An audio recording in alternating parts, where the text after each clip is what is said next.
우리는 매일 성경 본문에 따라서 우리 창세기 말씀을 지금 차례대로 나누고 있는 가운데 있는데요.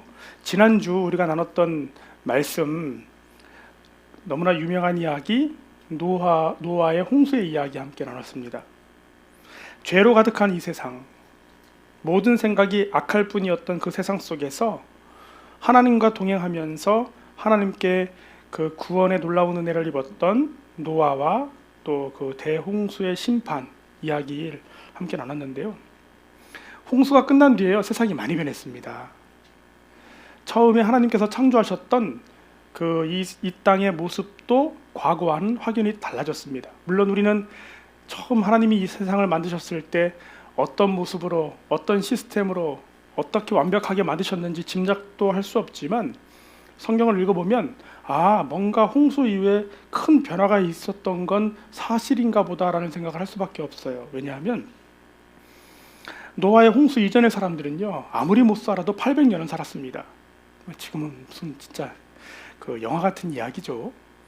아무리 못 살아도 800년 살았고, 제일 오래 산 분이 누구예요?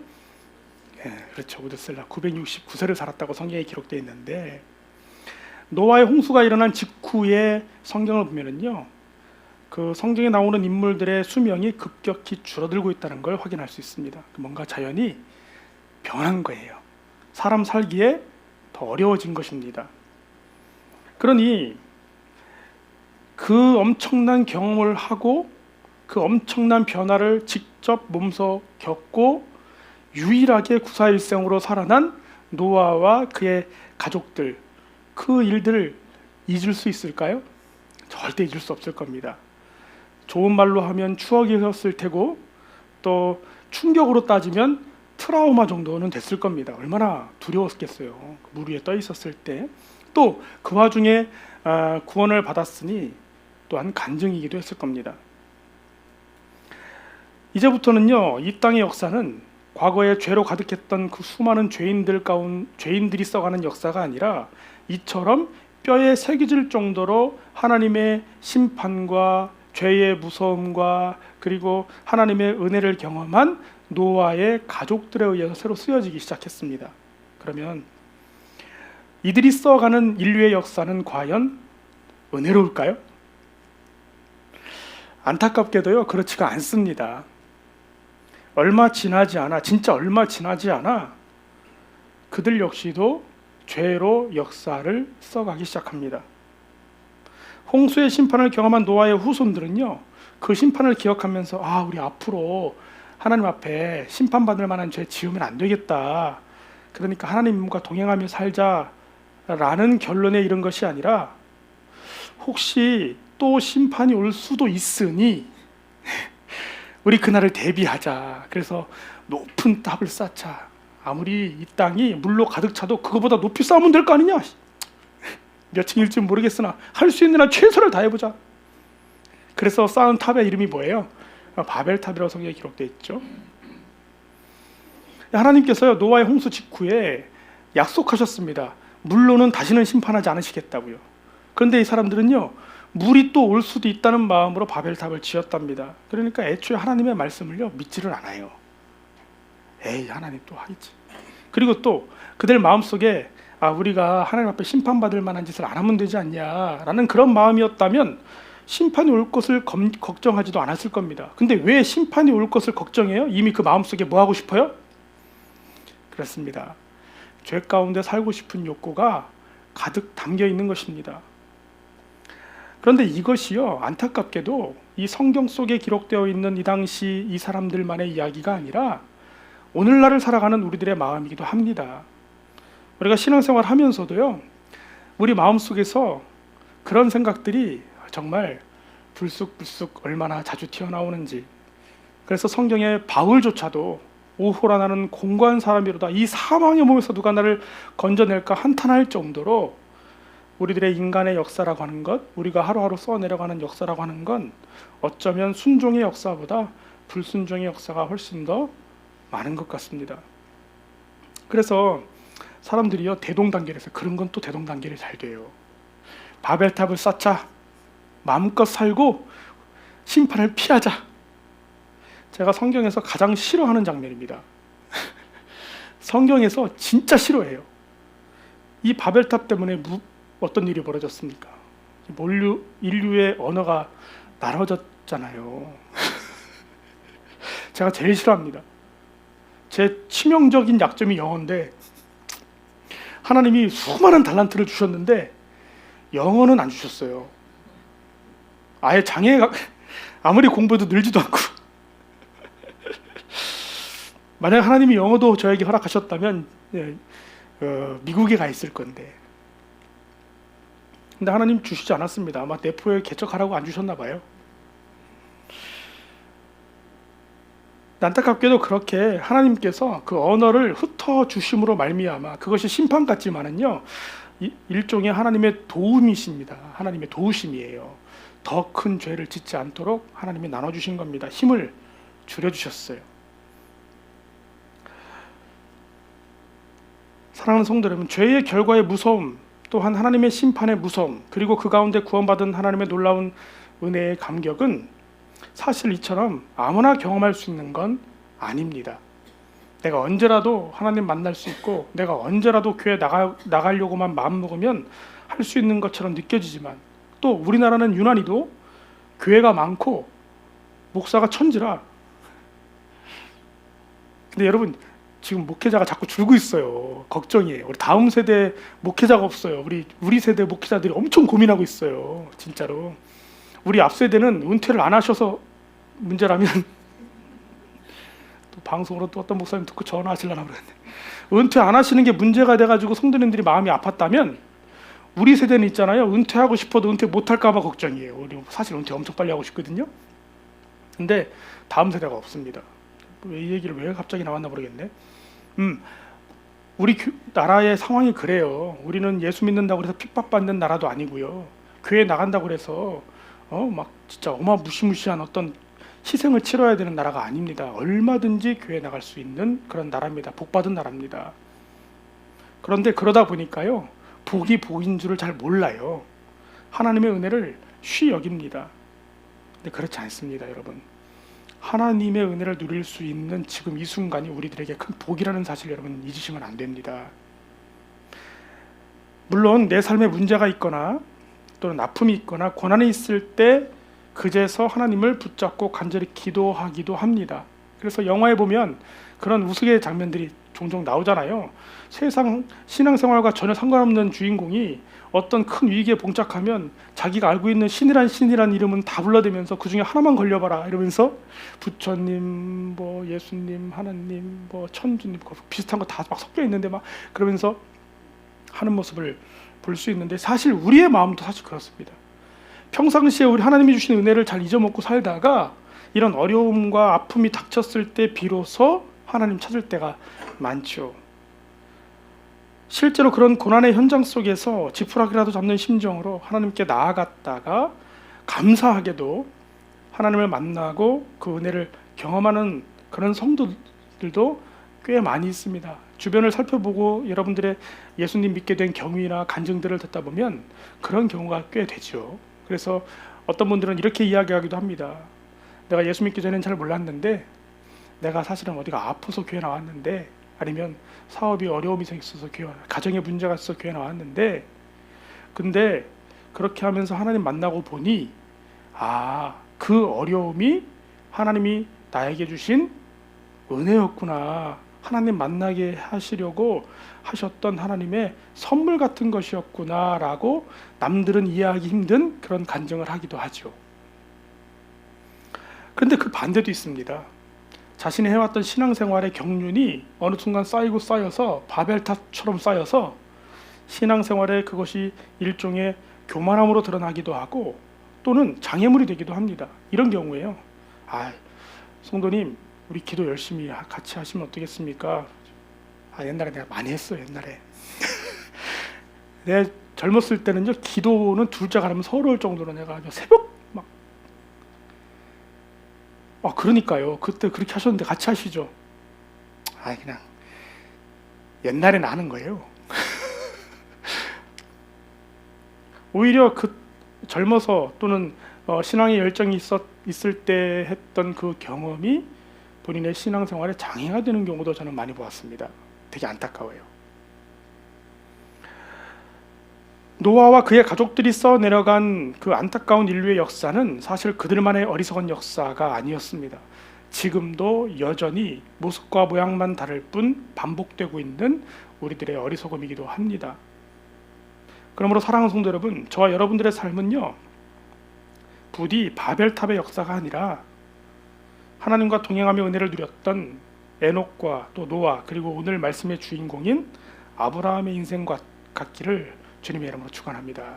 또 우리 교회도 10년이라고 하는 시간 눈 깜짝할 사이 지나간 것 같아요. 진짜 엊그제 같아요. 그런데 이곳에 교회를 세우실 때 하나님 우리 개척 초기 멤버들이 주셨던 마음이 있습니다.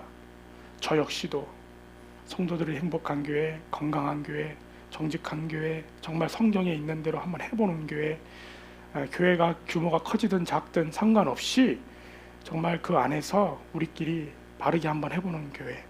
그래서 이곳에 발을 딛는 그 누구라도 어떤 상처를 입고 우리 교회를 찾아왔든, 여기는 아무나 오기 사실 어려워요.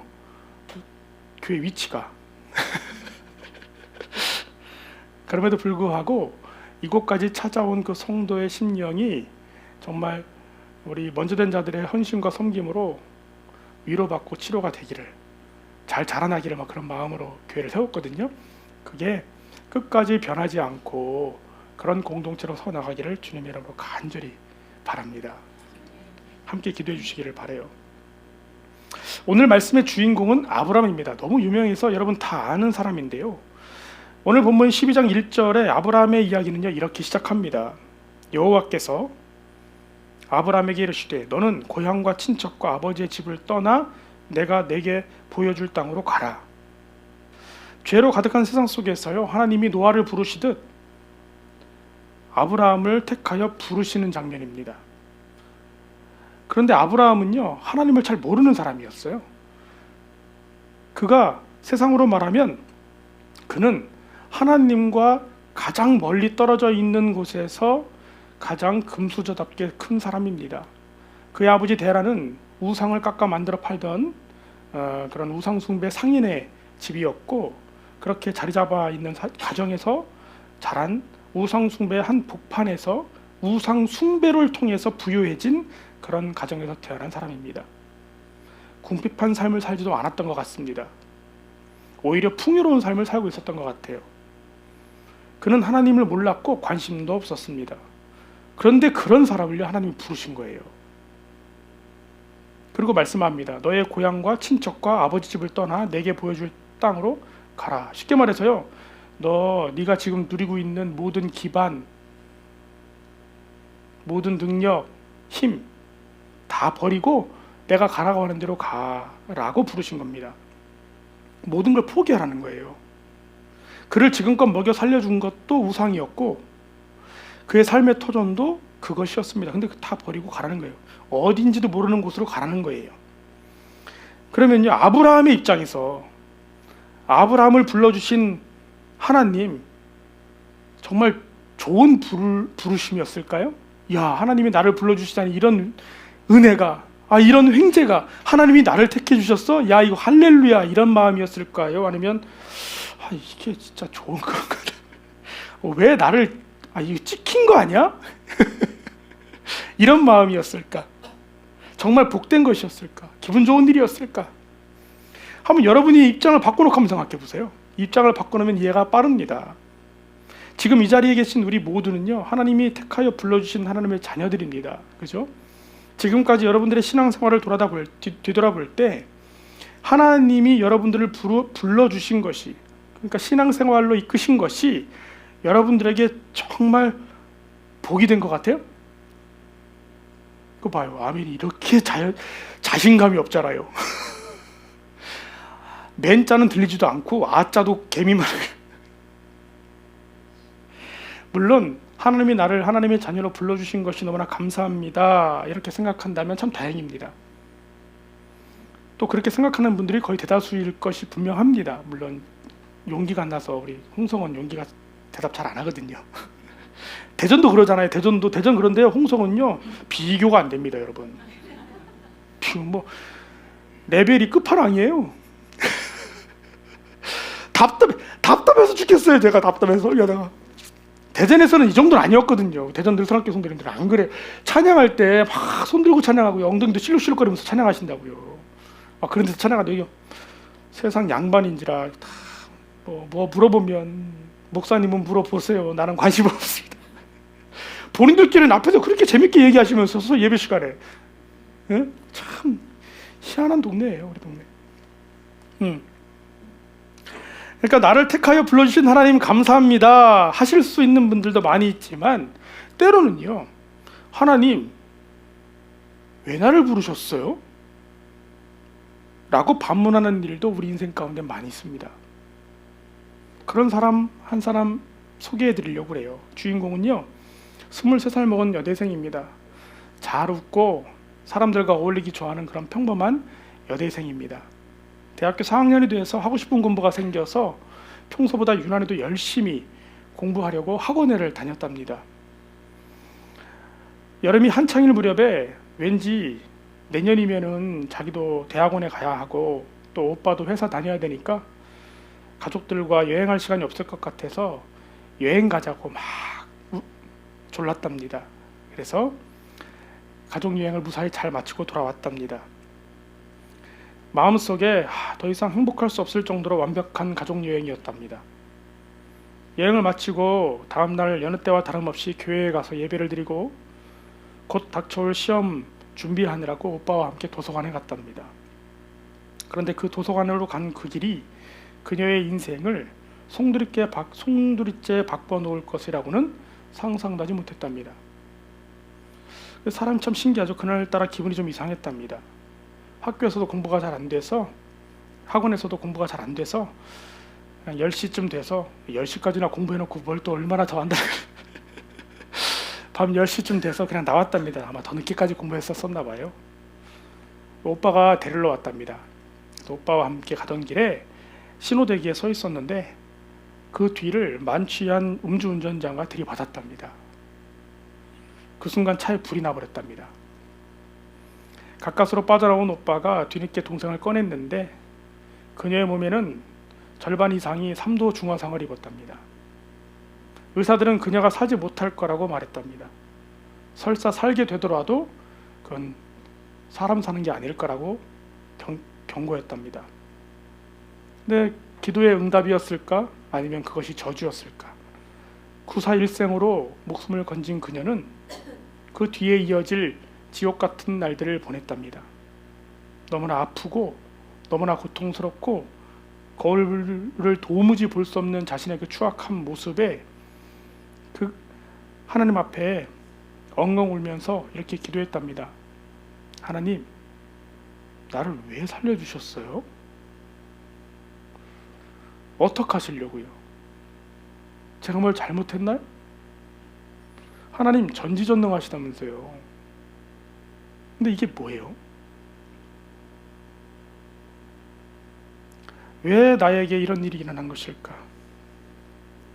만약 믿음으로 사는 삶의 결과가 여러분 좀 극단적이긴 하지만 이런 경우라면 여러분들은 어떤 생각이 드실까요? 과연 하나님을 믿고 따른 나의 인생이 잘했다는 생각이 드실까요? 아니면 후회스러우실까요? 원망스러우실까요? 아브람은 하나님의 부르심에 순종해서 고향과 친척과 아버지 집을 떠났습니다. 대단한 믿음입니다.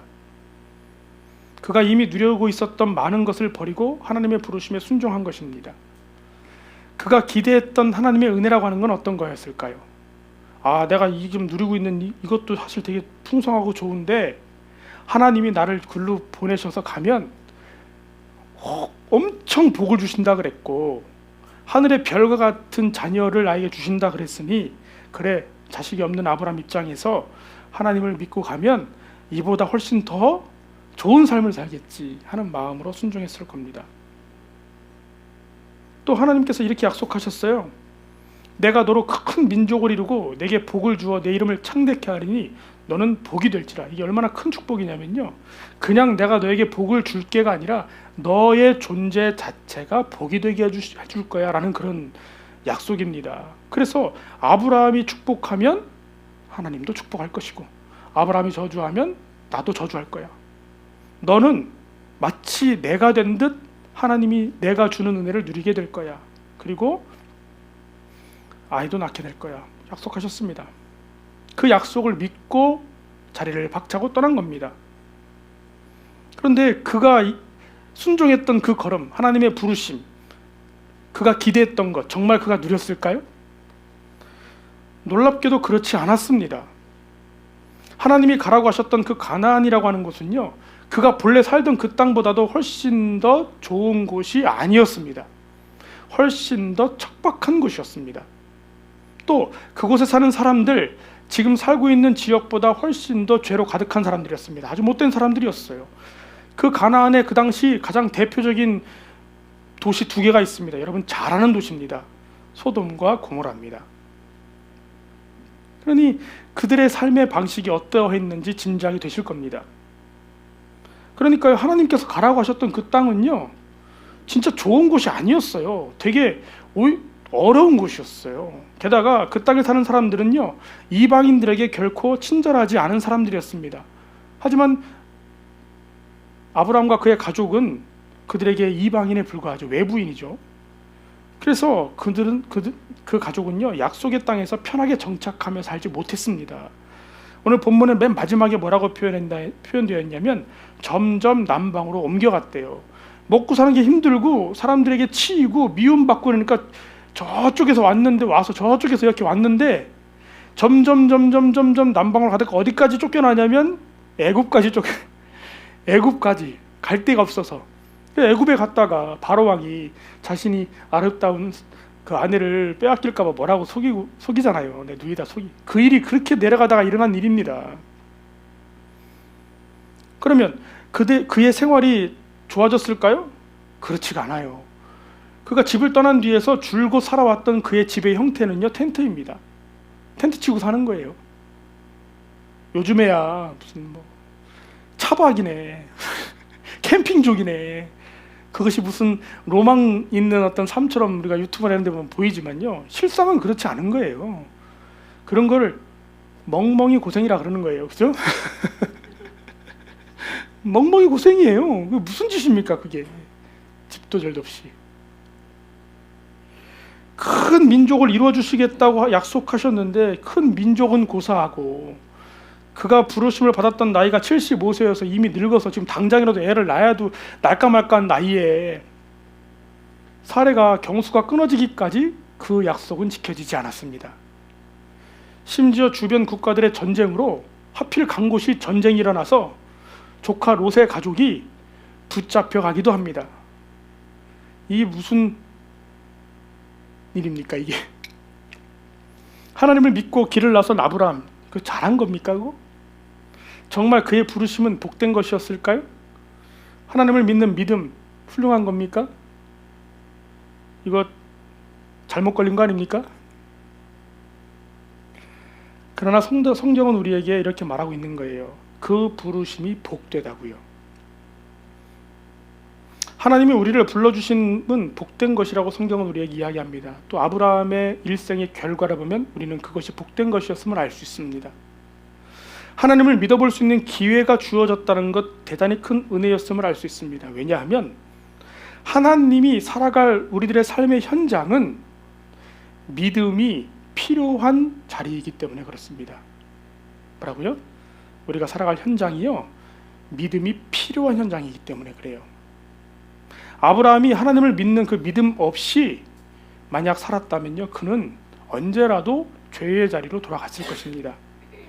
그는 다시 죄의 자리로 돌아가서 하나님과는 전혀 상관없는 삶을 살다가 그렇게 죽었을 것입니다. 삶의 자리를 믿음으로 이겨내는 게 아니라 그의 삶의 자리를 그대로 받아들이고 살았을 거예요. 여러분, 우리는 왜 하나님을 믿는 그 믿음이 우리들에게 필요한 걸까요? 이유는 간단합니다. 우리들이 살아가는 이 세상이, 여러분들의 삶의 현장이 믿음이 필요한 곳이기 때문입니다. 우리는 종종 신앙생활을 오해합니다. 어떻게 오해하냐면요, 하나님을 믿음으로 말미암아 믿음이 전혀 필요 없는 삶의 현장으로 하나님이 나를 보내주실 거라고 믿는 거예요. 더 쉽게 설명하면, 내가 하나님 믿는 순간, 예수님 믿는 순간 내 삶에 근심과 걱정이 일절 없는 행복한 삶으로 딱 바뀔 것을 기대합니다. 물론 하나님이 약속하신 영원한 천국은요, 그런 곳입니다.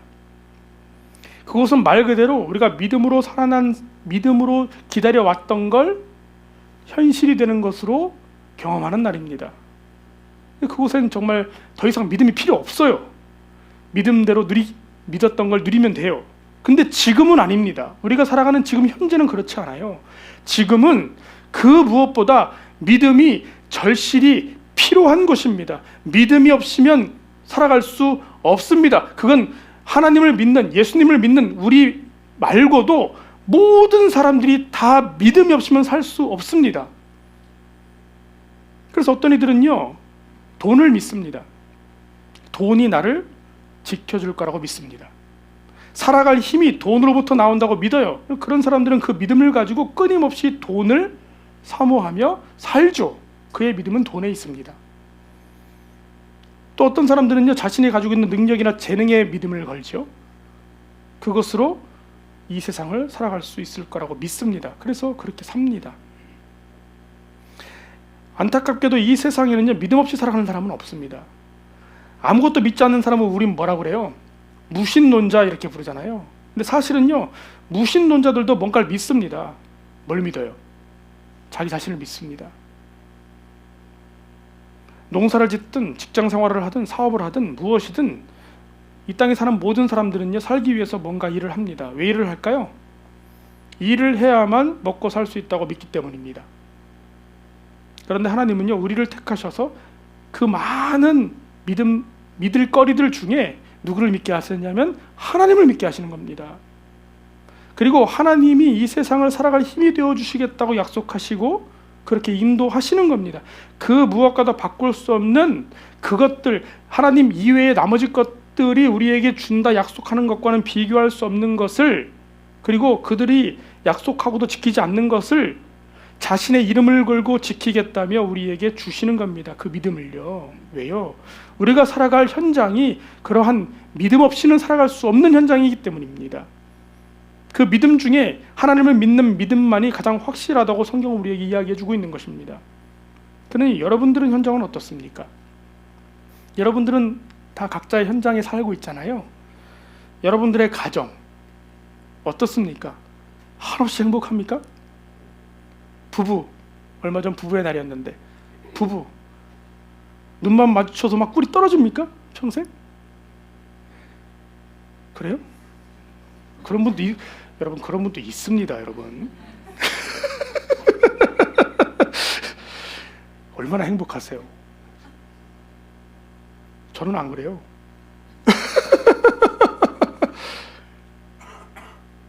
물론 사랑스러울 때도 있죠. 근데 세상에서 제일 꼴보기 싫을 때도 있습니다. 여러분도 그러지 않아요? 싸우는데 세상 꼴보기 싫지. 그러면 막 싸우는데도 막 꿀이 떨어져요? 어쩜 그렇게 당신은 싸우는데도 이뻐? 이럽니까?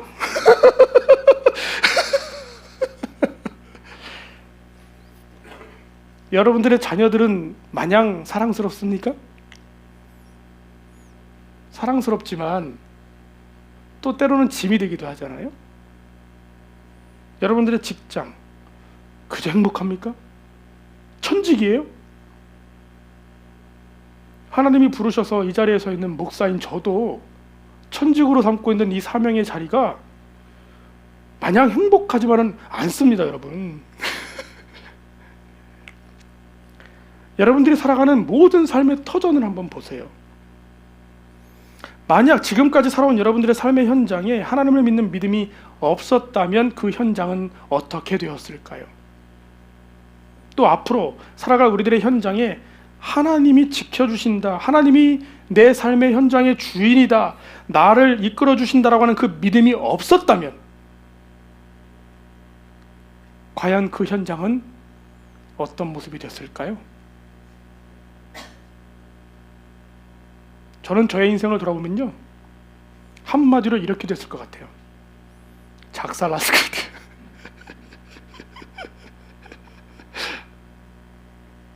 가정도, 내 살아왔던 인생도. 왜냐면 저도 모태신앙인데 어려서부터 신앙생활하며 자라왔어. 그래도 불구하고 하나님이 없다고 생각하면 하나님이 없는 것 같은 느낌을 하나님이 없는 것 같은 그런 현장을 겪을 때가 많이 있었거든요. 막 낙심되고 막 자존심 상하고 괴롭고 힘들 때가 있었거든요. 그러면 어떤 마음이 불쑥 들잖아요. 하나님, 왜 나한테 이런 인생을, 왜 나에게 이런 환경을, 왜 나에게 이런 상황을, 왜 나에게 이런 고통을, 아니 하나님 믿는 게 도대체 뭡니까? 이럴 거면 뭐더러, 우리 동네 말로 뭐더러 믿게 해서 주일날 쉬지도 못하고 이럴 바에